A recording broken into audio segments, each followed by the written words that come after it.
Hello दोस्तों, मैं आयुष आपका अंकुरण एकेडमी पर स्वागत करता हूं। कल हम लोगों ने कुछ क्वेश्चंस पढ़े थे। किस पर पढ़े थे? टाइप 3 पढ़े थे। टाइप 3 में भी हम क्या पढ़ रहे थे? टाइप 3 में हम लोग पढ़ रहे थे किस तरीके से कोई नंबर इंक्रीज या डिक्रीज़ होने पर किस तरीके से परसेंटेज में क्वेश्चन बनते हैं, मतलब किस तरीके से अगर किसी नंबर को बढ़ाया जाए या घटाया जाए तो एग्जामिनर है किस तरीके के क्वेश्चन फॉर्म कर सकता है। उनमें कुछ क्वेश्चंस बचे हुए थे, उनको आज हम लोग कंप्लीट करेंगे। इसके बाद हम लोग नए टाइप की ओर बढ़ेंगे। तो जो पहला क्वेश्चन है वो आपके लिए स्क्रीन पर आ गया होगा। पहला क्वेश्चन जो है वो स्क्रीन पर है और उसको पहले क्वेश्चन में बताया गया है कि एक संख्या को पहले 20% क्या किया जा रहा है? घटाया जा रहा है। फिर डिक्रीज नंबर को 20% ही बढ़ाया जा रहा है। तो उस संख्या में जो रिजल्टेंट नंबर है is less than the original number by 20। यानी कितना सिंपल क्वेश्चन है। हम लोगों ने कल ही पढ़ा था कि अगर एक बार उसी परसेंटेज को बढ़ाया जाए उसी परसेंटेज को घटाया जाए तो हम लोग परसेंटेज चेंज निकाल सकते हैं।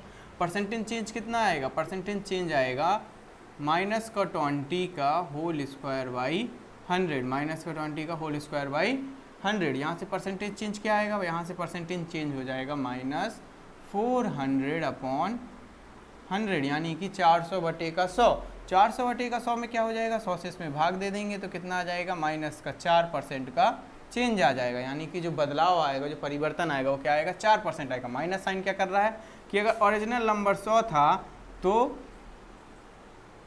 बढ़ाने और घटाने की प्रोसेस करने के बाद क्या हो गई होगी? नंबर जो बचा होगा वो 96 बचा होगा। इनके बीच का अंतर कितना है? 4 है। लेकिन क्वेश्चन में क्या बताया गया है? हमने मान लिया कि पहले संख्या क्या रही होगी? 100 रही होगी। उसको एक बार बढ़ाया फिर घटाया तो संख्या कितनी बची?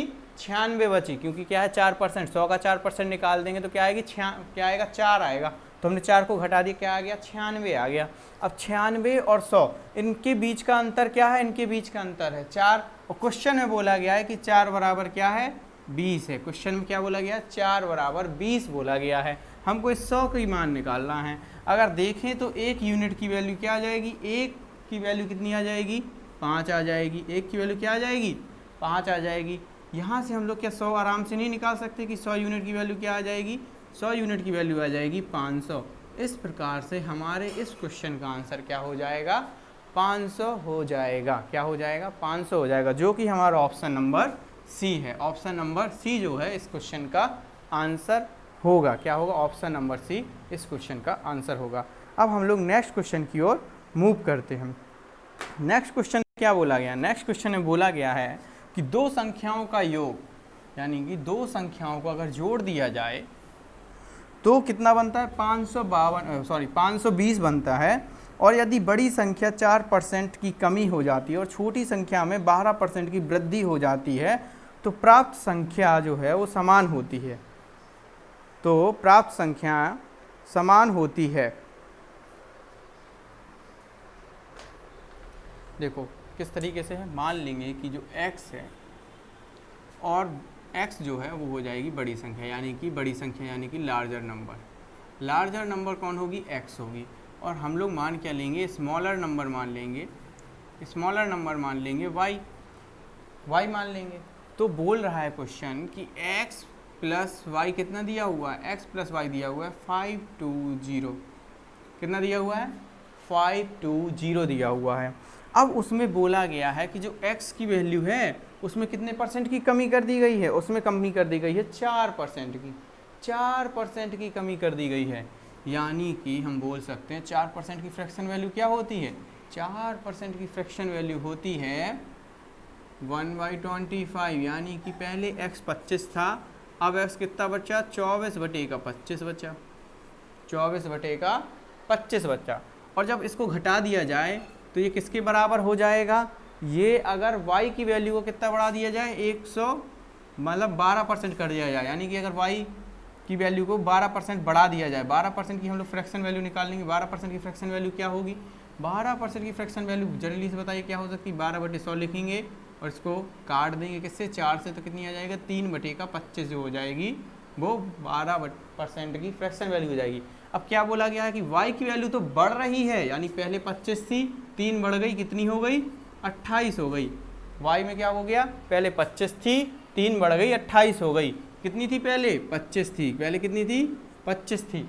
इस प्रकार से हम जान सकते हैं। अब बोल रहा है क्वेश्चन कि इसकी वैल्यू, अगर x की वैल्यू घटा दिया जाए और y की वैल्यू में 12% की वृद्धि कर दी जाए तो दोनों ही नंबर समान हो जाएंगे, यानी बराबर हो जाएंगे। यहाँ से हम क्या x y का अनुपात नहीं निकाल सकते हैं, इसको सॉल्व कर दिया, ये कैंसिल हो गया। ये कितने से कैंसिल हो जाएगा, ये कैंसिल हो जाएगा हमारा 4 की टेबल से, ये 6 बार जाएगा, ये 7 बार जाएगा। तो यहाँ से x बटे का y कितना निकला, x बटे का y निकला है 7 बटे का 6, 7 बटे का 6 निकला। क्या निकला, 7 बटे का 6 निकला। तो यहाँ पे हम जान सकते हैं, और अगर हम इसको कहा जाए तो इसको हम मान सकते हैं के एक हम लोग क्या कर लेंगे, मल्टीप्लाइंग फैक्टर मान लेंगे। एक वैल्यू जिसको हम मान लेंगे k गुना होगा, x का मान 7 के k गुना होगा, y का मान 6 का k गुना होगा। कितना होगा, k का 6 गुना होगा। तो हमने k मान लिया, तो हम x बराबर 7 रख सकते हैं और y बराबर 6k रख सकते हैं। इस इक्वेशन में हम लोग आते हैं, किस इक्वेशन में, इस इक्वेशन में हम लोग रखेंगे x बराबर 7k, x बराबर 7k, y बराबर 6k। यहाँ से हम लोग क्या करेंगे, सबसे पहले k के मान निकालें। किसका मान निकालेंगे, k का मान निकाल लेंगे। k का मान निकालने से हम लोगों को क्या मिल जाएगा, इसको बराबर में क्या हो गया, ये हो गया sec k और ये हो गया 7k। यहाँ से हम लोग क्या निकालें, k का मान निकाल लेंगे। 13k बराबर क्या हो जाएगा, 13k बराबर हो जाएगा 520। तो k बराबर क्या हो जाएगा, k बराबर हो जाएगा, इससे ये कट जाएगा कितने बार, 4 बार, तो कितना आ जाएगा, 40 हो जाएगा। अब अगर हमको छोटी नंबर निकालना है, क्वेश्चन में बोला गया है छोटा नंबर क्या होगा, तो क्वेश्चन के हिसाब से हम छोटा नंबर निकाल देंगे, 6 गुणे का 40 कर देंगे, तो हम लोग को छोटा नंबर मिल जाएगा 240। और अगर हमको बड़ा नंबर निकालना होता तो हम 40 गुना कर देते, किसका 40 गुना कर देते, 7 का, 7 मतलब 40 को 7 गुना कर देते तो कितना आ जाता, ये आ जाता हम लोगों का 280। तो हम इस प्रकार से दोनों ही नंबर फाइंड कर सकते हैं। कितना इजी है, इस तरीके से रेशियो मेथड से करने के लिए हम क्या कर लेंगे, पहले लार्जर नंबर को एक x मान लेंगे, स्मॉलर नंबर को हम लोग y मान लेंगे। यहाँ से हमने जो इक्वेशन उस क्वेश्चन ने दी थी कि x प्लस वाई किसके बराबर है, x प्लस वाई 520 के बराबर है, यहाँ से मान लिया। दूसरी इक्वेशन जो उसने बोली थी कि अगर x के मान को हम लोग क्या कर दें, x के मान को हम लोग क्या कर देते हैं, x के मान को हम लोग अगर घटा देते हैं 4%, तो क्या वैल्यू आएगी x की, क्या हो जाएगी, 24/25 हो जाएगी। और y के मान को 12% बढ़ा देने से दोनों के ही और x और y की वैल्यू क्या हो जाएगी, बराबर हो जाएगी। तो बराबर रख के हमने सॉल्व करके x y का अनुपात निकाला। मल्टीप्लाइंग फैक्टर के माना है, यानी कि x की वैल्यू कुछ गुना होगी ना, ये एग्जैक्ट वैल्यू तो मिली नहीं हमको, यही निश्चित वैल्यू होगी, कुछ गुना होगी, तो उस गुना का हमने मतलब यहाँ पे निकाल लिया और आंसर इस प्रकार से हम लोगों का क्या आएगा, ये आ जाएगा। ठीक है, अब हम लोग क्या करते हैं, नेक्स्ट क्वेश्चन की ओर मूव करते हैं। देखिए बड़ी ही ईजी होती है मैथ पढ़ना, बस आप लोगों को इंटरेस्ट जगाना होगा। मैथ बहुत ही सिंपल सब्जेक्ट होता है, बस समझ में आ जाए। और सबसे अच्छी बात तो ये होती है कि मैथ में एग्जैक्ट आंसर मिल जाता है, आप लोगों को क्या मिल जाता है, एग्जैक्ट आंसर मिल जाता है। तो जो नेक्स्ट क्वेश्चन है, नेक्स्ट क्वेश्चन बोल रहा है कि किसी भी आर्टिकल यानी किसी वस्तु के मूल्य में 10% की कमी कर दी जाए। देखो ये क्वेश्चन में एक चीज़ बिल्कुल फिक्स पैटर्न का क्वेश्चन है कि अगर वैल्यू देखो पहले कितनी रही, 10% की। सबसे पहले तो देखो फ्रैक्शन वैल्यू क्या होगी, 10% की फ्रैक्शन वैल्यू क्या होगी। 10% की फ्रैक्शन वैल्यू होती है 1/10। क्वेश्चन में बोला गया है किसी वस्तु के मूल्य में 10% की कमी कर दी जाए। कमी कर दी गई, पहले वैल्यू में 10 रही होगी, अब वैल्यू 9 हो गई। मतलब पहले कोई चीज़ 10 रुपये किलो बिक रही होगी, अब वो 9 रुपये किलो बिक रही होगी। हमें वापस से इसको क्या बनाना है, 10 बनाना है। तो कितने प्रतिशत का बढ़ोतरी करनी होगी, कितने प्रतिशत की बढ़ोतरी करनी होगी। यहाँ देखो पहले कितने का अंतर है, अंतर कितने का है, 9 का है। किस में बढ़ोतरी करनी होगी, 1 का अंतर है, हमें बढ़ोतरी किस में करनी होगी, बढ़ोतरी करनी होगी 9 में। 9 में बढ़ोतरी करेंगे तब तो 10 बनेगा। 9 में कितने की बढ़ोतरी करनी, 1 की। परसेंट निकालना है तो इसलिए अपन 9 को नीचे रखेंगे और इसका परसेंट निकाल देंगे। क्या कर देंगे, परसेंट निकाल देंगे। तो क्या आ जाएगा 1/9 यानी 11 होल 1/9%। ठीक है, ये क्वेश्चन इतना ईजी होता है। कभी भी आप लोगों को अगर दिया जाए इस तरीके का क्वेश्चन कि 10% था, क्या था 10% है और 10% में इंक्रीज हो जाए, तो इंक्रीज होने पर वापस से उस नंबर को वापस लाने के लिए यानी 10 से वो क्या हो गई 11 हो गई। अंतर कितने का है, 1 का है। इसको हम लोग क्या करेंगे, 1 का अंतर है तो परसेंट में अगर बदलना हो तो बदलने के लिए हम लोग 1/11 यानी कि कमी करना हो, वापस से 10 बनाना हो, तो ये 2 आंसर आते हैं, एक 9/1 9 सही 1/11% होता है, एक होता है 11 सही 1/9%। ये दोनों ही आंसर आपको याद रखने हैं। एक बार जब 10% की कमी की जाएगी तब आंसर आता है ये, और एक बार जब 10% बढ़ा दिया जाएगा तो आंसर आता है ये। ये दोनों ही क्वेश्चन आप लोगों को क्या करने हैं, याद रखने हैं, ठीक है। इस प्रकार से हमारा जो ये टाइप था, ये टाइप हमारे यहीं पे समाप्त होता है। अब हम लोग टाइप में पढ़ेंगे दूसरा टाइप जो है उसमें कंपैरिजन टाइप पढ़ेंगे। तो आप लोग अपनी बुक में हेडिंग डाल सकते हैं type 4 comparison based question. Comparison based question, कौन से क्वेश्चन पढ़ने वाले हैं, कंपैरिजन बेस्ड क्वेश्चन पढ़ सकते हैं, जिसमें हम लोगों को क्या करना होता है, कंपैरिजन करना पड़ता है।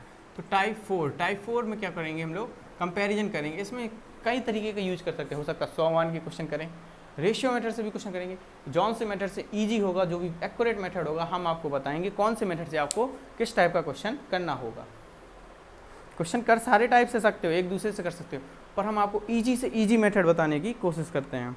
इसमें बोला गया है कि अगर ए की सैलरी बी से, एक फिक्स पैटर्न है, आप लोग अपनी कॉपी में याद रख लेना कि अगर बोला जाए कि ए की वैल्यू कितनी है, बी से, ए की वैल्यू बी से कितना मोर है, x% ज़्यादा है, x% ज़्यादा है, तो b की वैल्यू a से कितनी कम होगी, b की वैल्यू a से कितनी कम होगी, b की वैल्यू a से कितना % कम होगी, ये हमको निकालना है। तो यानी अगर y की वैल्यू निकालनी होगी तो x बटे का 100 धन x गुणे 100, ये फॉर्मूला आप लोग बिल्कुल याद रख लीजिएगा। ये फॉर्मूला होता है, ये क्या होता है, फॉर्मूला होता है इस टाइप के क्वेश्चन को करने के लिए। जैसे इसमें बोला गया है कि a की वैल्यू अगर 50% ज़्यादा है, a की वैल्यू b से 50% ज़्यादा है, यानी x का मान क्या है, 50 है, x का मान क्या है, 50 है। अब हमको मालूम करना है कि b की वैल्यू a से कितनी कम होगी, तो b की वैल्यू कितनी कम है, 50 कम है a से। a कितना हो गया, गुणे का 100, ये कट गया, ये कितना गया, 3 आ गया। आंसर क्या आ गया तुम्हारा, 33 सही 1/3% आंसर आएगा। 33 सही 1/3% जो होगा तुम्हारा आंसर होगा। इसमें एक ऑप्शन में करेक्शन कर लीजिएगा, ऑप्शन में करेक्शन यहाँ पे करना है, कहाँ पे करना है, ऑप्शन में करेक्शन करना है। जो 33 लेगा उसको 33 सही 1/3% कर लीजिएगा। वो टाइप करते टाइम 1/3% लिखना भूल गए हैं, ठीक है। नेक्स्ट क्वेश्चन जो आप लोगों को पढ़ना है,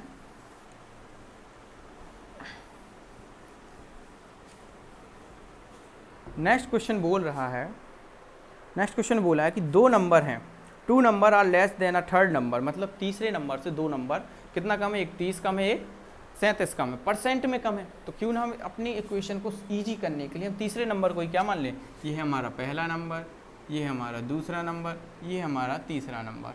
तो 3 नंबर के बीच में कंपैरिजन दिया गया, लेकिन कंपैरिजन हमेशा तीसरे वाले से किया गया है, तो क्यों ना हम तीसरे वाले को 100 मान लें, क्योंकि परसेंट में कंपैरिजन किया गया है। बोला गया पहला वाला नंबर तीसरे वाले नंबर से 30% कम है। 100 का 30% 30 रुपये होता है, 100 का 30% 30 होता है, यानी 30 कम होगा तो कितना होगा, ये 70 होगा। 30 कम होगा तो 70 होगा, कितना होगा, 70 होगा। दूसरा नंबर तीसरे वाले से कितना कम है, 37 कम है, कितना कम है, 37 कम है। 37% मतलब 100 का 37% निकाल लेंगे, 100 का 37% कितना होगा, 37 होगा, 37 कम होगा यानी कि 63 होगा। अब उसने बोला है हमसे, अब क्या बोल रहा है कि percentage by which the second number is less than the first. अब हमको पता करना है कि सेकंड नंबर फर्स्ट वाले से कितना कम है। तो यहाँ देखो अंतर कितने का है, यहाँ पे अंतर आया है 7 का, यहाँ कितने का अंतर आया है, यहाँ आया है 7 का अंतर आया है। और इस 7 के अंतर में किससे निकालना है, पहले वाले से कंपेयर करना है कितना कम होगा। तो हम पहले वाले को नीचे रखेंगे, यहाँ पे 100 का गुणा कर देंगे, इस प्रकार से हमारा आंसर कितना आ जाएगा, 10% हम लोगों का आंसर आ जाएगा। इस प्रकार से हम लोगों का आंसर क्या आएगा, 10% आ जाएगा। तो इस क्वेश्चन का ऑप्शन क्या होगा, इस क्वेश्चन का आंसर होगा 10%, जो कि ऑप्शन नंबर बी है। अब आप लोग समझ गए, अगर इस तरीके से 3 नंबर में कंपैरिजन दिया जाए और 3 नंबर में हमेशा 2 नंबर का कंपैरिजन एक लास्ट नंबर से किया जाए या एक नंबर से किया जाए, तो जो नंबर से कंपैरिजन किया जा रहा है उसको हम लोग क्या करेंगे, 100 मान लेंगे। क्या कर लेंगे, 100 मान लेंगे। तो इक्वेशन बिल्कुल सॉल्व हो जाएगी आसानी से। नेक्स्ट क्वेश्चन बोल रहा है कि एक नंबर है जिसको रिड्यूस कर दिया जाता है 10%, तो वो क्या देता है, 30 दे देता है। 10% कम करने से उसकी वैल्यू क्या आ जाती है, 30 आ जाती है, यानी किसका मान होगा, 30। अब यहाँ देखो हम कैसे सॉल्व करते हैं इस क्वेश्चन। इस क्वेश्चन में वैसे आंसर होना चाहिए 10% कम करने से, ठीक है, तो नंबर क्या होगा, देखो इसमें हमको पता है कि 10% की फ्रैक्शन वैल्यू क्या होती है। 10% की फ्रैक्शन वैल्यू क्या होती है? 10% की फ्रैक्शन वैल्यू होती है, क्या होती है 10% की फ्रैक्शन वैल्यू? 10% की फ्रैक्शन वैल्यू होती है 1/10। क्या होती है? 1/10 जो होती है 10% की फ्रैक्शन वैल्यू होती है। अगर आपसे बोला जाए कि 10 से कितना कर दिया गया है, 9 कर दिया गया है, और 9 बराबर कितना दिया हुआ है, 30 दिया हुआ है। 10% कम करने के बाद हमको जो नंबर मिल रहा है वो कितना मिल रहा है, 30 मिल रहा है। तो हम क्या कर सकते हैं, 30 में 9 का भाग दे देंगे, तो यहाँ से हमको कितनी यूनिट की वैल्यू मिल जाएगी, 1 यूनिट की। निकालनी कितनी यूनिट की है, निकालनी है 10 यूनिट की। तो हम क्या यहाँ से आसानी से 10 यूनिट की वैल्यू नहीं निकाल सकते? निकाल सकते हैं। कैसे निकलेगी? 30 गुणे का 10 बटे का 9, इसको जब हम भाग देंगे तो आएगा 33, सही 33। इस तरीके से ये जाता जाएगा, पर हमारा आंसर क्या है, अप्रॉक्स में आंसर दिया हुआ है। क्या दिया हुआ है? अप्रॉक्स में आंसर दिया हुआ है। क्या आंसर आएगा? 33 एक ऐसा नंबर है, और अगर हम इसको हल करेंगे तो क्या आएगा, 33 ही हम लोगों का क्या आएगा, आंसर आएगा। 33 का 10% क्या होगा, 3.3 होगा। 33 का 10% क्या होगा, 3.3 होगा, और इसका आंसर है 33। यहाँ पे देखो दो ऑप्शन में 33 है, एक में 33.33 लिखना था। क्या लिखना था? 33.33 लिखना था। एग्जैक्ट आंसर होगा 33.33। नेक्स्ट क्वेश्चन जो हम लोग पढ़ने वाले हैं, नेक्स्ट क्वेश्चन में बोला गया है कि यदि मनोज की वेतन सुभाष की वेतन से 40 कम है। देखो अभी ये कंपैरिजन वाला आ गया है, कंपैरिजन वाला आ गया। किस तरीके का कंपैरिजन है? मनोज की वेतन है, ये हो गया अपने मनोज, ये कौन हो गए, मनोज भाई साहब हो गए, और ये हो गए हमारे सुभाष भाई साहब। कौन हो गए? सुभाष भाई साहब हो गए। अब बोला गया है कि मनोज की वेतन सुभाष की वेतन से 40% कम है, तो मनोज की वेतन कितनी होगी? अगर हम सुभाष की वेतन को 100 मान लेते हैं तो मनोज की वेतन कितनी रही होगी? मनोज की वेतन रही होगी 60, क्योंकि 100 का 40% 40 होता है, और 100 में से जब 40 जाएगा तब तो हमको मनोज की मिलेगी ना।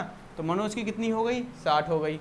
अब इन दोनों के बीच में अंतर कितने का है? 40 का है। अब वो पूछ रहा है, क्या पूछ रहा है कि जो 40 है, यानी कि सुभाष की वेतन मनोज की वेतन से कितनी ज़्यादा होगी। तो 40 निकाल लिए, 40 ज़्यादा है। कितने प्रतिशत ज़्यादा होगी? किससे कंपैरिजन करना है? मनोज की से। तो मनोज वाला क्या रखेंगे, नीचे रखेंगे, इसको क्या कर देंगे, 100 से गुणा कर देंगे, और इसको हल करेंगे तो आएगा 66 सही 2/3%, या 66 सही 66%, मतलब बोल सकते 66.66% आंसर होगा। क्या होगा? 66.66% आंसर होगा। यहाँ पे भी आप लोग क्या है कि टाइपिंग एरर कुछ ज़्यादा हो गया है हमें लग रहा है, तो ध्यान दीजिएगा। इसमें कोई ऑप्शन ए को या डी को किसी को भी बना लीजिएगा। 66.66%, 66.66% आप ऑप्शन ए को या डी को किसी को भी बना सकते हैं। इस वाली सीट में टाइपिंग एरर है, कोई दिक्कत नहीं है, हम आपको आंसर सही बताते जा रहे हैं।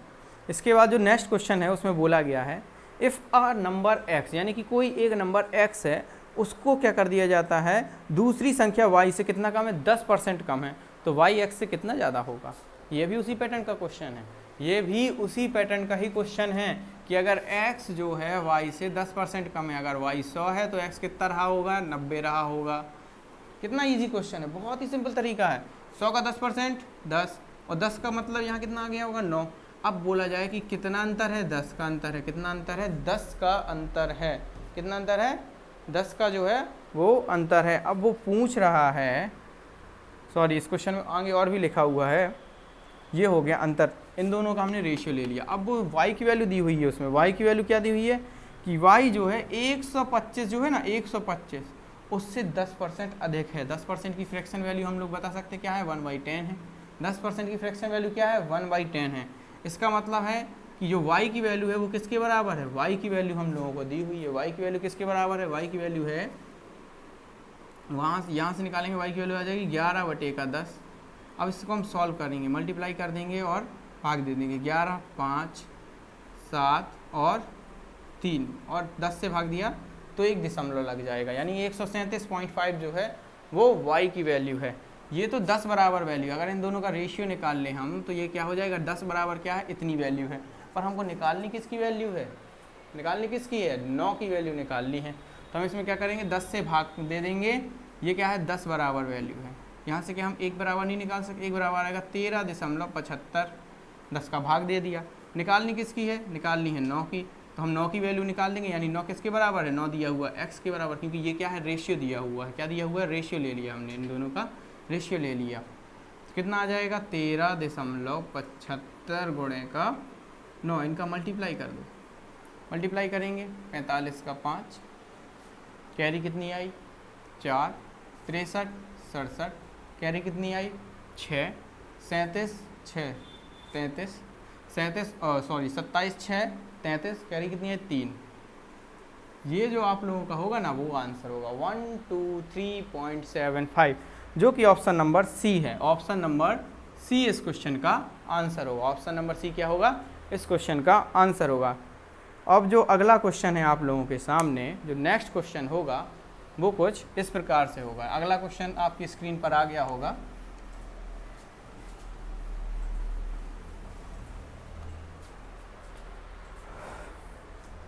अगला क्वेश्चन जो आप लोगों को बताया गया है वो आप लोगों को ये करना है, B got 20% marks less than A. ये भी कंपैरिजन वाला है, सिंपल उसी फॉर्मूला बेस्ड आप निकाल सकते हैं। आपको निकालना क्या है, ए कितना परसेंट ज़्यादा होगा बी से।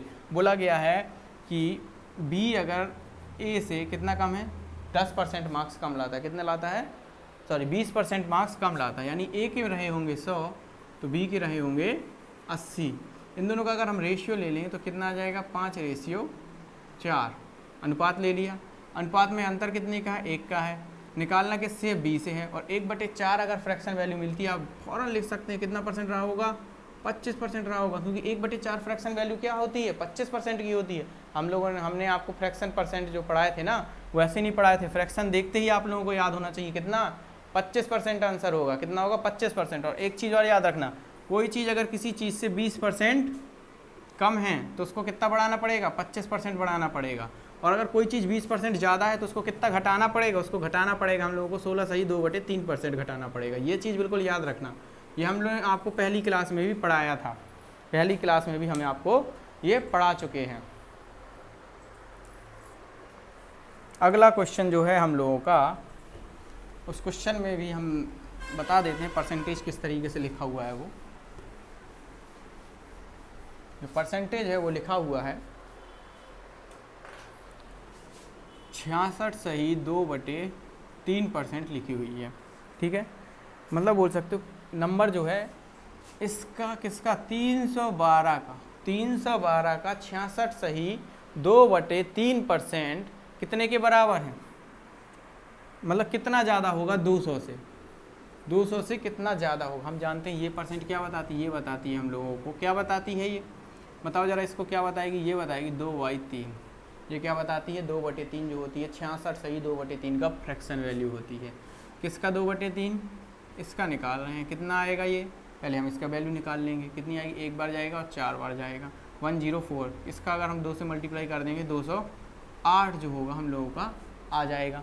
यहाँ है 200 और यहाँ है 208। अगर देखा जाए कितने का अंतर है, 8 का अंतर है। यही तो पूछा उसने कि कितने का अंतर होगा, पर कितने का अंतर प्रतिशत में होगा ये पूछ रहा है। तो प्रतिशत में कितना अंतर होगा, 8/200 रुपये में पूछे उसने तो हम लोग बता दें कितने रुपए का अंतर होगा, उसका 8 रुपये का अंतर होगा। अगर प्रतिशत में पूछ लेता तो हम क्या करते, प्रतिशत में अपना आंसर निकाल देते। तो इस प्रकार से इस क्वेश्चन का जो आंसर है वो हमारा हो जाएगा ऑप्शन नंबर ए। यहाँ पे हमारा ये टाइप भी क्या होता है, खत्म होता है। अब नेक्स्ट टाइप में हम लोग आएंगे तो नेक्स्ट टाइप पढ़ेंगे हम लोग टाइप 5 पढ़ेंगे, और टाइप 5 में हम पढ़ाएंगे आपको Venn diagram based question. Venn diagram से किस प्रकार से क्वेश्चन बनता है। वेन डायग्राम तो आप लोग जानते हुए कई टाइप के ऐसे क्वेश्चन होते हैं जिनको वेन डायग्राम से सॉल्व करना क्या हो जाता है, आसान हो जाता है। इस प्रकार से आज की क्लास को हम यहीं समाप्त करते हैं, और याद रखिएगा आप लोगों के लिए ही एक नई क्लास लाई जा रही है। क्या लाई जा रही है, नई क्लास लाई जा रही है। उसमें क्या पढ़ाया जाएगा, इंग्लिश पढ़ाई जाएगी। और इंग्लिश कौन पढ़ाएगा, इंग्लिश हम ही आप लोगों को इंग्लिश पढ़ाएंगे। और इस इंग्लिश की क्लास में क्या होगा, जो भी बच्चे जिनको इंग्लिश बिल्कुल भी नहीं आती है वो लोग क्या करेंगे, इसमें इंग्लिश सीख सकते हैं। क्या सीख सकते हैं, इंग्लिश सीख सकते हैं, क्योंकि ये बेसिक टू एडवांस होगी। मतलब कि आप लोग कंपटीशन लेवल में जिस तरीके की इंग्लिश पूछी जाती है उस तरीके की इंग्लिश को आप आसानी से सीख सकते हैं। किस तरीके से इंग्लिश में कॉन्सेप्ट का यूज करना है, फॉर्मूलेस क्या क्या याद करने चाहिए, किस तरीके से करना चाहिए, समझ के इंग्लिश को हम लोग क्या करेंगे यहाँ पे सीखेंगे। तो ये क्लास जो होगी आपकी 5 जुलाई से स्टार्ट हो जाएगी, यानी कि मंडे से। चलिए, तो आज की क्लास को यहीं समाप्त करते हैं। अगर आप लोगों ने चैनल को सब्सक्राइब नहीं किया है तो चैनल को सब्सक्राइब कर दीजिए, और अगर आप लोगों ने अभी तक लाइक और शेयर नहीं किया है तो वीडियो को ज़्यादा से ज़्यादा लाइक कीजिए और ज़्यादा से ज़्यादा शेयर कीजिए, ताकि ज़्यादा से ज़्यादा लोग इस चैनल से जुड़ सकें। Thank you class.